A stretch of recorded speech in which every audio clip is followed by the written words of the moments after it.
बलगल उला बि कमालिही कशफत दुजा बि जमालिही हसनत जमीओ खिसालिही सल्लु अलैहि वालिही। सरवरा शाह करीमा दस्तगीरा अशरफा हुर्मत रूहे पैगंबर एक नज़र पुंसुए माँ।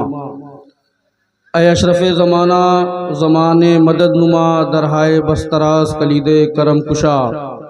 अशरफ नहंग दरिया दरिया बसी नदारद दुश्मन हमेशा पुरगम बा जिक्र तू दोस्त दारद।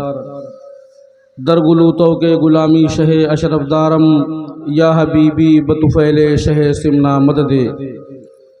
हुजूर शेखुल इस्लाम वल मुस्लिमीन फरमाते हैं माशाअल्लाह, किस लिए फ़िक्र करें हश्र के दिन क्या होगा। किस लिए फ़िक्र करें हश्र के दिन क्या होगा। उनके सामने जो कुछ होगा अच्छा होगा। और एक आशिक़े रसूल जब आरजू और तमन्ना लिए रोज़े रसूल पर पहुँचता है तो उसकी कैफियत क्या होती है। शायर कहता है कि जज्बे इश्क बता वक्त वो कैसा होगा। जज्बे इश्क बता वक्त जज्बे इश्क बता वक्त वो कैसा होगा। सामने जब मेरे सरकार का रोज़ा होगा। अल्लाह अल्लाह अल्लाह। और उनके होते हुए जुल्मत का तसव्वुर कैसा। अल्लाह अल्लाह अल्लाह। उनके होते हुए जुल्मत का उनके होते हुए जुल्मत का तसव्वुर कैसा। कब्र में मेरी उजाला ही उजाला होगा। कब्र में मेरी उजाला ही उजाला होगा। और मैं तो गरकाब था साहिल से लगाया किसने। मैं तो गरकाब था साहिल से लगाया किसने। मेरा आका मेरा मौला मेरा दाता होगा। और ये मनकबत का शेर कि ए हुसैन इब्ने अली तेरी शहादत को सलाम। ए हुसैन इब्ने अली तेरी शहादत। ए हुसैन इब्ने अली तेरी शहादत को सलाम। दीने हक अब ना किसी दौर में तन्हा होगा। वाह वाह। और रब जो चाहेगा कयामत में सभी देखेंगे। वाह। रब जो चाहेगा सभी देखेंगे। कयामत में सभी देखेंगे। उनके कदमों में पड़ा अख्तर खस्ता होगा। उनके कदमों में पड़ा अख्तर खस्ता होगा। हजरात मोहतरम आप हजरात इशा की नमाज के बाद से मुसलसल 2:45 हो चुके हैं बैठे हुए हैं। और ये ज़िक्र रसूल की महफिल है। उलमा इकराम से आपने बेहतरीन गुफ्तगू बेहतरीन खिताबात समात फरमाया। और बड़े बड़े शोरा बड़े बड़े नातखां हजरात भी आप हजरात के सामने आए। उन्होंने कलाम पेश किया। आप हजरात महजूर हुए। ये वक्त दरअसल तकरीर करने का नहीं है, ये वक्त है सोने का। बेशक बिल्कुल सही फरमा रहे हैं। तो लेकिन मामला ये है कि हम लोगों का नंबर सबसे बाद में आता है जब सोने का वक्त होता है। तो चंद बातें आप हजरात के मैं गोशे गुजार करके अपनी गुफ्तगू को मुकम्मल करने की कोशिश करूंगा। एक मरतबा जितने लोग बचे हैं सब लोग जी लगा करके अल्लाह के प्यारे रसूल सल्लल्लाहु ताला अलैहि वसल्लम की बारगाह में अकीदत के साथ दुरूद पाक पढ़ लें। सल्लल्लाहु अलैहि वसल्लम सलातु व सलाम अलैका रसूलुल्लाह सल्लल्लाहु ताला अलैहि वसल्लम। हजरात मोहतरम कुरान मुक़द्दस की एक बड़ी मुतबर्रक और बड़ी महबूब आयत जिसकी तिलावत का मैंने शरफ हासिल किया है। अल्लाह रब्बुल इज़्ज़त अपने कलाम बलागत में इरशाद फरमाता है इन्ना आतैना कल कौसर। ए महबूब हमने आपको कौसर अता किया। फसल्ली लिरब्बिका वनहर। बस आप अपने रब के लिए नमाज पढ़ें और कुर्बानी करें। इन्ना शानिया का हुवल अबतर। बेशक आपका गुस्ताख ही अबतर है। ये आयत करीमा बड़ी मुख्तसर सी है लेकिन बड़ी जामे है।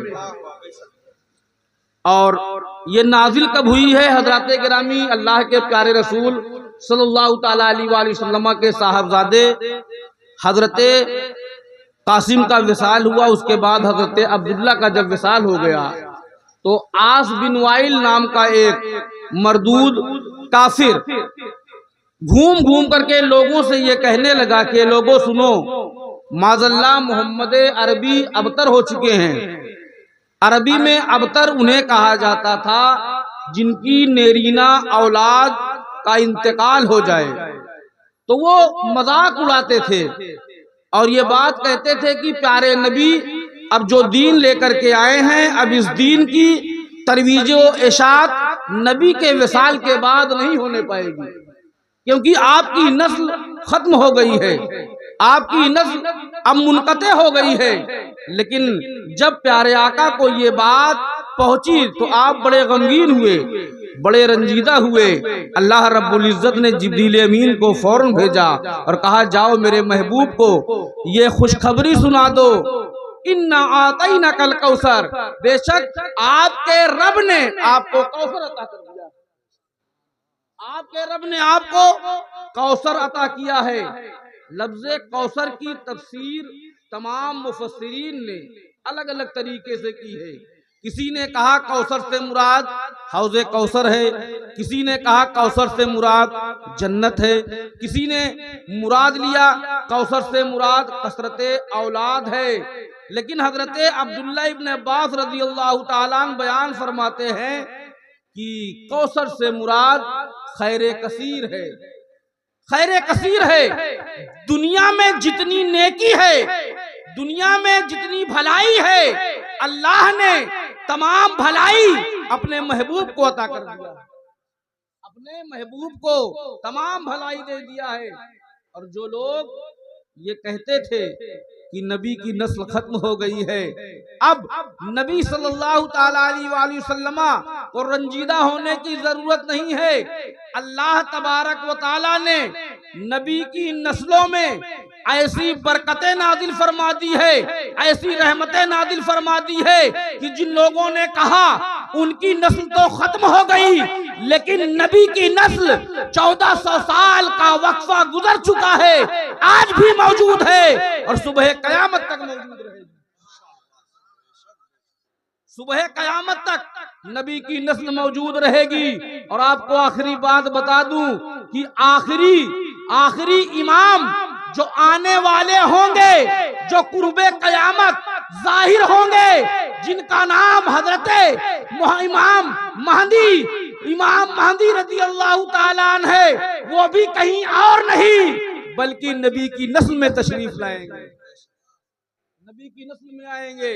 और हजराते गिरामी आप देखें कि एक वक्त वो भी आया जब लोगों ने ये चाहा कि नबी की नस्ल खत्म हो जाए, और वो मकाम करबला का था जब यजीद और यजीदी लश्करी चाहते थे कि नबी के घर के एक एक फर्द को शहीद कर दिया जाए, कोई यहाँ से जाने ना पाए।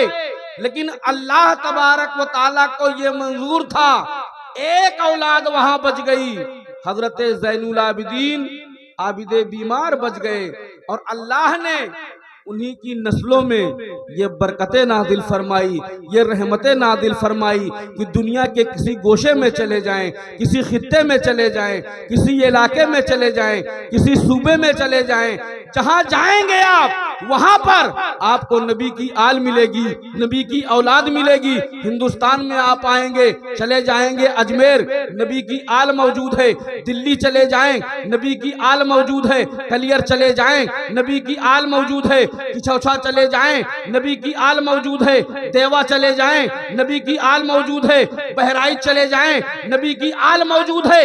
इस पूरे रुए जमीन के किसी खित्ते में आप जाएंगे, हर जगह नबी की आल मिलेगी, क्योंकि ये वादा किसी और ने नहीं किया है, अल्लाह ने किया है और फरमाया है, ऐ महबूब आपकी नस्लों में मैं ऐसी बरकतें नाज़िल करूंगा कि दुनिया रहने तक तमाम लोगों की नस्लें खत्म हो जाएंगी, लेकिन आपकी नस्ल बाकी रहेगी, आपकी नस्ल बाकी रहेगी। और हजराते गिरामी लोगों ने देखा भी कि नबी की आल आज पूरी दुनिया में मौजूद है, और जो काम इमाम हुसैन रज़ियल्लाहु ताला अन्हु ने किया कि इस्लाम को बचाया, आज उनकी औलाद जहां जहां है मैदाने करबो बला में नबी की आल ने इस्लाम को बचाया और हिंदुस्तान की सरजमीन पर नबी की आल ने इस्लाम को फैलाया। नबी की आल ने इस्लाम को फैलाया। तारीख शाहिद है, हिस्ट्री उठा करके देख लें, हिंदुस्तान की तारीख पढ़ लें, हिंदुस्तान की हिस्ट्री पढ़ लें, मालूम हो जाएगा इसी रुए जमीन पर 90 लाख से ज्यादा लोगों ने इस्लाम कबूल किया है। इस्लाम कबूल कराने वाली कौन जात है? ख्वाजा ख्वाजगा ख्वाजा मोइनुद्दीन चिश्ती अजमेरी संजरी की जात है। हज़रात गिरामी, ये नबी की वो आल है कि इन्होंने दीन की फना बका के लिए, दीन की फलाह के लिए, दीन की तरवीज व इशाअत के लिए अपने मुल्क को छोड़ा, हिजरत किया, घर बार छोड़ा, अपना तख्तो ताज छोड़ा। मखदूम पाक ने 14 साल की उम्र पाक में अपना तख्तो ताज छोड़ दिया और हजरत गिरामी तख्तो ताज छोड़ करके इस हिंदुस्तान की सरजमीन पर चले आए। अब बताएं आप कि कोई इंसान अगर बादशाह हो, किसी के पास फौजी हो, किसी के पास वजीर हो, किसी के पास अपना महल हो, कौन छोड़ने के लिए तैयार होगा? लेकिन कुर्बान जाएं, मखदूम पाक ने उस तख्तो ताज को ठोकर मारा। उस तख्तो ताज को ठोकर मार करके हिंदुस्तान की सरजमीन पर तशरीफ लाए और कलमे ला इलाहा की सदा को बुलंद किया, परचमे मुस्तफा को लहराया। तो अल्लाह तबारक व तआला ने ऐसी सल्तनत अता कर दी।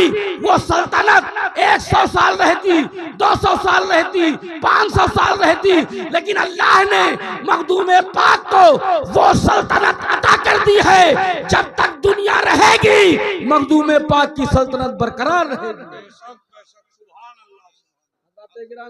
आज भी देखें, जो जाने वाले हैं देखें, मखदूम पाक जैसी सुल्तानी सिमनान के तख्त पर बैठ के करते थे, आज वैसी सुल्तानी आज अपने कब्रे अनवर में बैठे आराम फरमा है, लेकिन सरजमीने किचौछा में कर रहे हैं, वैसी सुल्तानी कर रहे हैं। और ये सुल्तानी 1-2 रोज नहीं रहेगी हज़रात गिरामी, कयामत तक रहेगी, कयामत तक रहेगी। इस वजह से कि जो दीन के लिए अपना सब कुछ लुटा देता है, अल्लाह उसे ऐसी बका की जिंदगी अता फरमाता है कि शायर कहता है, शहादत की हकीकत है फना होकर बका होना, इबादत की हकीकत है मोहब्बत में फना होना, शहादत की हकीकत है फना होकर बका होना। ये वो जाते बाबरकात है जिन्होंने अपनी जिंदगी को अल्लाह के रास्ते में वक्फ कर दिया, दीन मुबीन के लिए वक्फ कर दिया। तो अल्लाह ने इन्हें ऐसी जिंदगी और जावेदानी अता फरमा दी है कि हजरत गिरामी ये जमीन के ऊपर थे तब भी लोगों को इक्तिसाबे फैज मिलता था, आज जमीन के अंदर हैं तब भी लोगों को इक्तिसाबे फैज मिल रहा है और इंशाअल्लाह सुबह कयामत तक मिलता रहेगा। अल्लाह कुरान करीम में इरशाद फरमाता है, इन्ना आतैना कल कौसर, ऐ महबूब हमने आपको कौसर अता किया, फसल्ली लिरब्बिका वनहर, बस आप अपने रब के लिए नमाज पढ़ें और कुर्बानी पेश करें। इन्ना शानिया का हुवल अब्तर, बेशक आपका गुस्ताखी अबतर है। हजरत मुहतरम, इस आयत करीमा से हमें ये बात समझ में आती है कि जब रब कोई नेमत दे तो उस नेमत का शुक्र हम अल्लाह के हुजूर सजदा रेज़ होकर के अदा करें। और ये अमल प्यारे आका सरवरे कौनैन सल्लल्लाहु ताला अलैहि वसल्लम ने किया है। हम प्यारे आका के उम्मती हैं, हमें भी चाहिए कि हम अल्लाह के प्यारे रसूल सल्लल्लाहु अलैहि वसल्लम के उसवे हक़ना पर चलें और उसे पाक में जाएं तो अदब के साथ रहें। जिस शख्सियत की बारगाह में आप हाजिरी देने के लिए आए हैं वो अल्लाह के वली, अल्लाह के बरगुज़ीदा बंदे हैं, उनकी बारगाह में अदब के साथ जाएं।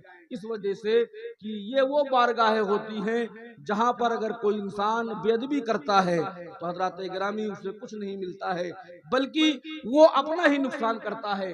तो आप बाबा हुजूर हुसैन बाबा रहमतुल्लाहि ताला अलैह की बारगाह में खराज अकीदत पेश करने के लिए आए हैं। आप अदब के साथ जब भी महफिल में आए अदब के साथ आएँ, सर पर टोपी लगा करके आएँ, बावजू होकर के आएँ। और ऐसी मुतबर्रक महफिल में आप शिरकत कर रहे हैं। मैंने देखा बहुत से हमारे भाई है जिनके सरों पर टोपी नहीं थी और वो इधर उधर अफरा तफरी का माहौल बनाए थे। जलसागाह में ऐसा माहौल नहीं बनाना चाहिए, क्योंकि जलसा कराने वाला बड़ी ही मेहनत और मशक्कत के साथ, बड़ी ही जाफिशानी के साथ वो उसका अरेंजमेंट करता है, इंतजाम करता है, तब जाकर के एक जलसा वजूद में आता है।